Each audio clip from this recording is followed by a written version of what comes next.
السلام علیکم ورحمۃ اللہ وبرکاتہ۔ اعوذ باللہ من الشیطان الرجیم، بسم اللہ الرحمن الرحیم۔ رب اشرح لی صدری ویسر لی امری واحلل عقدۃ من لسانی یفقهوا قولی رب زدنی علما اللہم فقہنا فی الدین آمین۔ سورہ البقرہ آیت نمبر 131۔ اذ قال له ربه اسلم قال اسلمت لرب العالمین۔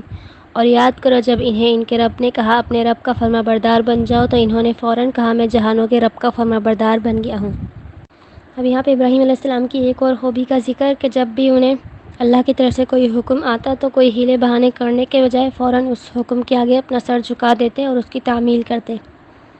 کہ جیسے اللہ تعالیٰ نے ابراہیم علیہ السلام کو حکم دیا کہ اپنے بیوی بچوں کو صحرا میں چھوڑاؤ تو کوئی ہیلے بہانے نہیں بنائے کہ مجھے تو اتنی مدتوں کے بعد اولاد ملی، اتنے انتظار کرنے کے بعد اور اس کے ساتھ ٹائم سپینڈ کرنے کا بھی موقع نہیں، بلکہ فوراً حکم کی تعمیل کی اور صحرا میں چھوڑ کر آ گئے۔ اور جب اولاد تھوڑی سی بڑی ہوئی، کھیلنے کودنے کی عمر کو پہنچی تو حکم آیا کہ اب اس کو ذبح کرو، تو جب بھی کوئی ہیلے بہانے نہیں کیے کہ یہ تو میرے بڑھاپے کا سہارا ہے، بلکہ فوراً اس حکم کی بھی تعمیل کی اور ذبح کرنے کے لیے چل پڑے۔ تو اس آیت میں اللہ تعالیٰ نے ابراہیم علیہ السلام کی صفت بتا کر مشرکین کو اور یہود و نصارہ کو بتا دیا کہ ابراہیم علیہ السلام کا تو یہ طریقہ تھا کہ جب بھی کوئی اللہ کا حکم آتا تو فوراً مان لیتے، اور اگر تم سب خود کو ملت ابراہیم پر کہتے ہو تو ان کی یہ خوبی اپناؤ اور اس آخری رسول کریم صلی اللہ علیہ وسلم کی آواز پر لبیک کہو۔ اور اس آیت سے ہمارے لیے ایک یہ بھی سبق ہے کہ جب بھی دل میں کوئی نیکی کا ارادہ ہو تو فوراً نیکی کر لینی چاہیے، اس میں دیر نہیں کرنی چاہیے، کیونکہ شیطان جو انسان کے ساتھ ہے وہ اس کو بہکا دیتا ہے، اس کا دھیان دوسری طرف کر دیتا ہے، یا پھر وسوسے ڈال کر اس نیکی کا ارادہ کمزور کر دیتا ہے۔ اگلی آیت وَوَصَّىٰ بِهَا إِبْرَاهِيمُ بَنِيهِ وَيَعْقُوبُ يَا بَنِيَّ إِنَّ اللَّهَ اصْطَفَىٰ لَكُمُ الدِّينَ فَلَا تَمُوتُنَّ إِلَّا وَأَنتُم مُّسْلِمُونَ۔ اور یاد کرو جب ابراہیم اور یعقوب علیہ السلام نے اپنے بیٹوں کو اللہ کا فرما بردار بننے کی وصیت کی کہ اے میرے بیٹوں، بے شک اللہ نے تمہارے لیے دین اسلام کو پسند کیا، لہٰذا مرتے دم تک تم مسلمان ہی رہنا۔ پچھلے آیات میں اللہ تعالیٰ نے ابراہیم علیہ السلام کے حالات زندگی بیان کیے تھے، اور اب یہاں پہ زندگی کے آخری مراحل کا ذکر ہے کہ انہیں اپنی زندگی کے آخری لمحات میں بھی اپنے اولاد کی فکر ہے، ان کو وصیت کر رہے ہیں، اور کیا وصیت کر رہے ہیں کہ اللہ تعالیٰ نے تمہارے لیے دین اسلام کو پسند کیا ہے، دنیا کی عیش و عشرت اور خواہشات کے بجائے اللہ تعالیٰ نے تمہارے لیے دین کو پسند کیا ہے، ایمان کو پسند کیا ہے، اور شروع سے جو ہے دین اسلام ہی رہا ہے تمام انبیاء کا۔ انبیاء جو تھے کوئی بھی نئی بات لے کر نہیں آئے، بلکہ سب انبیاء کا ایک ہی پیغام تھا کہ ایک ہی اللہ کی عبادت کرو اور آخرت کے دن پر یقین رکھو۔ ہاں، عبادات کے طریقے جو تھے وقت کے ساتھ ساتھ تبدیل ہوتے رہے، لیکن جو دین تھا وہ سب کا اسلام ہی رہا ہے۔ اور اگلی وصیت کہ تمہیں موت نہ آئے مگر تم مسلمان ہو۔ ابراہیم علیہ السلام کی وصیت بھی توحید ہی ہے، کیونکہ ان کی پوری زندگی توحید پر گزری، تو آخر میں پھر وصیت بھی ان کی توحید پر ہی اپنی اولاد کو، کیونکہ مرتے وقت انسان کو صرف وہی چیز یاد رہتی ہے جو اس کی زندگی میں سب سے زیادہ اہم ہو، تو ابراہیم علیہ السلام کی زندگی میں سب سے اہم توحید اور اسلام تھا، تو اس لیے آخر میں پھر وصیت بھی اسی کی ہے، اور اپنی اولاد کو بھی حکم دے دیا کہ تمہاری زندگی میں بھی سب سے اہم کام یہ توحید ہی ہونی چاہیے، اور تمہاری موت بھی اس راستے پر ہی آئے، کیونکہ موت کا تو کسی کو پتہ نہیں کس وقت موت آئے گی، تو کیا کرنا ہے اس راستے میں موت کے لیے ہر وقت مسلمان رہنا، کبھی کوتاہی نہ کرنا اس میں، کہ تمہارے زندگی کے 24/7 ایمان کی حالت میں ہی گزریں۔ تو ہر مسلمان کو اچھے خاتمے کے لیے کوشش بھی کرنی چاہیے، اور دعا بھی رسول کریم صلی اللہ علیہ وسلم نے ہمیں سکھائی ہے کہ اللہم ثبتنا عند الموت بلا الہ الا اللہ، اور اللہم اغفر لنا قبل الموت وارحمنا بعد الموت، کیونکہ ایسا تو نہیں ہوگا کہ ہماری زندگی جو ہے اللہ تعالیٰ کی نافرمانی میں گزرے اور ہم چاہیں کہ ہمیں موت اس راستے پر آ جائے، کیونکہ اکثر دیکھا گیا ہے جن کی زندگی جو ہے گانے بجانے میں یا بیہودہ گفتگو میں گزرتی ہے تو موت کے وقت بھی ان کی زبان سے پھر ایسے ہی الفاظ نکل رہے ہوتے ہیں، اور اس کے برعکس جن کی زندگی ایمان پر، اسلام پر، قرآن پاک پڑھنے پڑھانے میں گزرتی ہے تو پھر ان کی ہی زبان سے آخر وقت میں کلمہ شہادت نصیب ہوتا ہے۔ اور نبی کریم صلی اللہ علیہ وسلم کی حدیث کا مفہوم بھی ہے کہ رسول کریم صلی اللہ علیہ وسلم نے فرمایا جس شخص کا آخری کلام لا الہ الا اللہ محمد الرسول اللہ ہوا تو آخرت میں اس کے لیے جنت ہے۔ اور اللہ سے یہی دعائیں کہ اللہ تعالی ہمیں ہماری موت کے وقت اس کلمہ پر ثابت قدم رکھ، اور ہماری موت کے وقت ہماری زبانوں سے یہ کلمہ جاری ہو،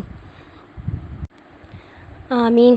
اگلی آیت، ام کنتم شہداء اذ حضر یعقوب الموت اذ قال لبنیہ ما تعبدون من بعدہ قالوا نعبد الہک والہ آبائک ابراہیم واسماعیل واسحاق الہا واحدا ونحن لہ مسلمون۔ کیا تم لوگ اس وقت وہاں موجود تھے جب یعقوب علیہ السلام پر موت کا وقت آیا؟ اس وقت انہوں نے اپنے بیٹوں سے پوچھا میرے بعد تم کس کی عبادت کرو گے؟ انہوں نے جواب دیا ہم آپ کے اور آپ کے آباء و اجداد ابراہیم، اسماعیل اور اسحاق کے معبود ایک اللہ کی عبادت کریں گے اور ہم اسی کے فرمانبردار رہیں گے۔ پچھلی آیت میں ابراہیم علیہ السلام کی زندگی کے آخری لمحات اور ان کی وصیت تھی، اور اب اس آیت میں ان کے بیٹے یعقوب علیہ السلام کی زندگی کے آخری لمحات اور ان کی وصیت کہ جب ان پر موت کا وقت آیا تو انہوں نے اپنی اولاد سے پوچھا کہ تم میرے بعد کس کی عبادت کرو گے؟ کہ انہیں مرتے وقت بھی اپنی اولاد کے عقیدے اور ایمان کی فکر۔ تو ان کی اولاد نے جواب دیا ہم آپ کے اور آپ کے آباء و اجداد ابراہیم، اسماعیل اور اسحاق کے معبود ایک اللہ کی عبادت کریں گے اور اسی کے ہی فرمانبردار رہیں گے۔ یہ تو تھی انبیاء کی فکریں اپنی اولاد کے ایمان اور عقیدے کے بارے میں، اور آج ہم اپنی فکریں دیکھیں اپنی اولاد کے بارے میں کہ ہم کیا فکر کرتے ہیں کہ ہمارے مرنے کے بعد ہماری اولاد کا کیا ہوگا، اس کے لیے کتنی جائیداد چھوڑ کے جا رہے ہیں، کہ ہمارے مرنے کے بعد وہ دنیا میں مالی طور پر کیسے سیٹلڈ رہیں گے۔ ان چیزوں کی فکر ہوتی ہے ہمیں۔ حالانکہ آج تو فتنے زیادہ ہیں، چاروں طرف ایمان کے عقیدے کے ڈاکوؤں نے گھیرا ہوا ہے اور ہمارے بچوں کی ذہن سازی کی جا رہی ہے، کارٹون کے ذریعے تعلیمی نظام سب مل کر ان کو مٹیریلسٹک بنا رہے ہیں اور خدا کا منکر بنا رہے ہیں۔ کیونکہ جیسے جیسے قیامت کا وقت نزدیک آ رہا ہے ویسے ویسے فتنے اور بڑھ رہے ہیں، تو اس میں ہمیں کیا فکر کرنی چاہیے کہ ہم جب جائیں تو اپنی اولاد کو اتنا ایمان اور عقیدہ دے کے جائیں کہ وہ ان فتنوں میں اپنے ایمان کو بچا سکے۔ تو اس آج کے دور میں ہمیں زیادہ ضرورت ہے کہ ہم خود بھی اس قرآن سے جڑیں اور اپنی اولادوں کو بھی اس سے جوڑیں، اور اپنی اولادوں کے لیے ان کے ایمان کی بھی دعا کریں